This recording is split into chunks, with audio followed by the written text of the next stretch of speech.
सम्पूर्णमा नमस्कार। म यति बेला जुम्ला बजार जाने क्रममा बाटोमा छु। बाटो भन्दा कुडारी बजारको नजिकै छु।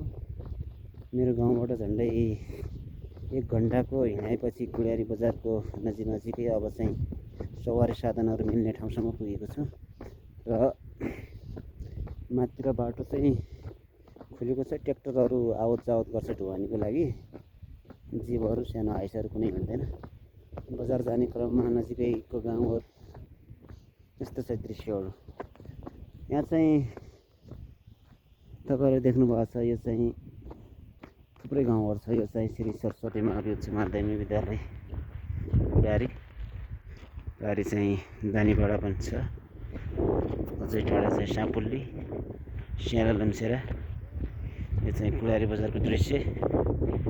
कुडारी बजार नजिकै तिला नदी पनि बगेको छ। जहाँ तिला नदी त्यही रोड पुगेको छ। रोड र नदी सँगसँगै हिँडेको छ। केही समयपछि मैले त्यो पनि सानो भिडियो क्लिप्सहरू देखाउनेछु। र यति बेला यो चाहिँ तपाईँहरूले देख्नुभएको दृश्य तिला 3 को सेरोफेरो हो। यो चाहिँ तिला 3 को सेरोफेरो। अलिक टाढासम्म जानुभयो भने तिला 4 हो। यो चाहिँ नजिकै गरेको यिनीहरू तिला 3 को सेरोफेरो हो।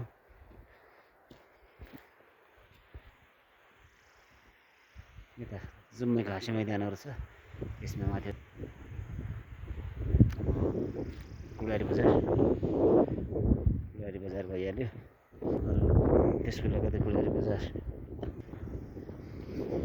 गाह्रो छ।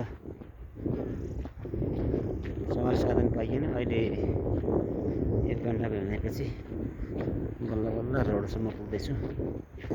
बजारको दृश्य आफ्नो जन्मभूमि प्यारो नै लाग्छ। सबैलाई प्यारो नै लाग्छ। जहाँ जता हुर्किए पनि, जता बसे पनि, कर्मभूमि जहाँ भए पनि। म चाहिँ यही स्कुलमा हो पढेको। 10 सम्म यति पढेको।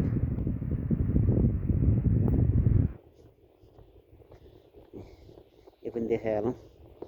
यो चाहिँ मार्सी धानको खेतीहरू हो।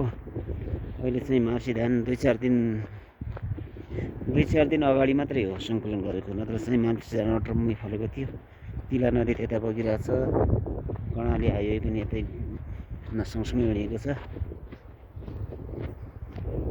पनि जन्मभूमि सबैलाई प्यारै लाग्छ। यताबाट देखाइहाल्ने दृश्य यो चाहिँ उता बगिरहेको तिला नदी। यता चाहिँ जेउलो छ। रोड चाहिँ यता भित्तामा छ। पहाडको छेउछेउमै घुमिरहेछ, गइरहेछ। कस्तो छ तिला 3 को सेरोफेरो।